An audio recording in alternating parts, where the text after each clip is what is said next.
मैं रंजन सिंह, आप देख रहे हैं आपके अपने YouTube चैनल बहुजन साथी को। आज स्वतंत्रता दिवस है, 15 अगस्त है।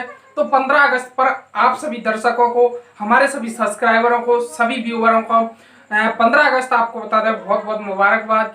आप 15 अगस्त को अपने घर में मनाइए, कोरोना से विशेष ध्यान रखिए अपना, और 15 अगस्त अपने घर में बहुत ही अच्छे तरीका से मनाइए। और आपको स्वतंत्रता दिवस की बहुत बहुत शुभकामनाएं बहुजन साथी चैनल की तरफ से।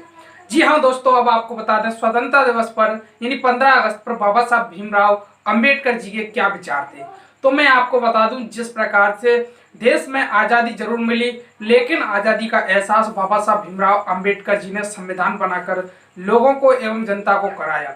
चाहे आपको बता दें, बाबा साहब भीमराव अंबेडकर जी ने महिलाओं को, गरीबों को, दलितों को, पिछड़ों को, आदिवासियों को उनकी आज़ादी का एहसास कराया संविधान में, जो उनके अनुरूप स्वतंत्रता उन्हें ऐसे मिल गई, लेकिन उन्हें एहसास नहीं हुआ था। जब संविधान देश में बना तो उन्हें एहसास हो गया कि हाँ, हमारे भी स्वतंत्रता है, हम भी कहीं जा सकते हैं, घूम सकते हैं, पैर सकते हैं, कुछ भी कर सकते हैं। महिलाओं को आपको बता दें, बाबा साहब भीमराव अंबेडकर जी ने संविधान बनाकर ही स्वतंत्रता दिलाई। आज आपको पता होगा, महिलाएं देश की राष्ट्रपति से लेकर प्रधानमंत्री, मुख्यमंत्री तमाम पदों पर विराजमान है, तमाम पदों पर हैं, तो बाबा साहब भीमराव अंबेडकर जी की देन है। अब आपको बता दें, बाबा साहब भीमराव अंबेडकर जी के विचार ये थे कि बाबा साहब भीमराव अंबेडकर जी कहते थे कि देश में अगर समतामूलक समाज बनाना है, समाज को एकजुट करना है, समाज में भेदभाव नहीं रहना है, तो देश के जितने भी धार्मिक ग्रंथ हैं, चाहे वो किसी भी जाति धर्म के हों, उनको पहले तोड़ना चाहिए, पहले उनको हटाना चाहिए। चाहे हिंदू, मुस्लिम, सिख, ईसाई, बौद्ध या कितने भी जो धर्म हैं, उनके जितने भी ग्रंथ हैं उनको हटाना चाहिए। तभी हम देश को समतामूलक समाज बना सकते हैं।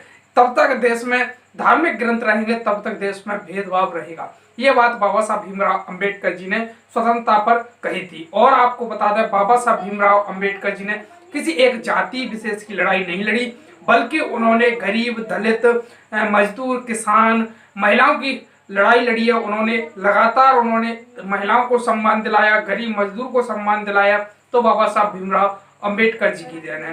स्वतंत्रता दिवस को आपको बता दें, सभी लोग हर्ष उल्लास के साथ मनाते हैं। तो बाबा साहब अंबेडकर जी का कहना है कि आप स्वतंत्रता दिवस, तो स्वतंत्रता जब लोगों को मिली, जब देश को स्वतंत्रता मिली, तो यूं ही स्वतंत्रता आपको नहीं मिल गई, बल्कि जितने भी महान सूरवीर, जिन्होंने योद्धा, जिन्होंने अपने प्राणों की आहुति देकर इस देश को स्वतंत्र कराया, उनको आपको कभी भी भूलना नहीं चाहिए, उन्हें सदा याद करना चाहिए, क्योंकि उन्हीं की वजह से हमें आज़ादी मिली है देश में। लेकिन जब आज़ादी तो मिल गई, लेकिन गरीब, दलित, शोषित, वंचितों को उनके हक अधिकार को पता नहीं। लेकिन बाबा साहब भीमराव अंबेडकर जी कि आप सभी लोग SC ST OBC और आपको पता था पूरे देश को जिस प्रकार से उन्हें माना जाता है, उसी प्रकार से उनके एहसानमंद रहिए कि बाबा साहब भीमराव अंबेडकर जी ने गरीब, दलित, वंचित, शोषित, महिला, किसान, गरीब के लिए उन्होंने आज़ादी का एहसास बाबा साहब भीमराव अंबेडकर जी ने कराया।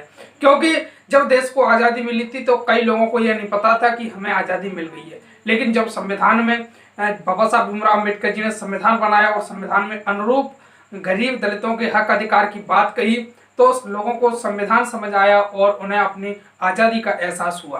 तो बाबा साहब भीमराव अंबेडकर जी का एक ही कहना था कि समाज में जाति धर्म तभी टूट सकते हैं जब जो धार्मिक ग्रंथ हैं उनको आप तोड़ सकते हो। जब धार्मिक ग्रंथ देश में खत्म हो जाएंगे तो हम मानते हैं कि जातिवाद, भेदभाव पूरे देश से समाप्त हो जाएगा। बाबा साहब भीमराव अंबेडकर जी के ये कुछ विचार थे जो मैंने आपके बीच रखे। आपको विचार कैसे लगे आप हमें कमेंट करके जरूर बताएं। एक बार फिर आपको स्वतंत्रता दिवस की सभी दर्शकों, सभी सब्सक्राइबरों, सभी व्यूअरों को बहुत बहुत शुभकामनाएं। आप अपना ख्याल रखें, अपनी फैमिली का ख्याल रखें, सोशल डिस्टेंसिंग का कहीं भी अगर आप स्वतंत्रता दिवस मनाते हैं तो जरूर अपना सोशल डिस्टेंसिंग का पालन करते हुए, कोरोना से बचते हुए अपने आपको बता दें स्वतंत्रता दिवस मनाएं जरूर। सभी को, दर्शकों को बहुत बहुत शुभकामनाएं वीडियो तक देखने के लिए।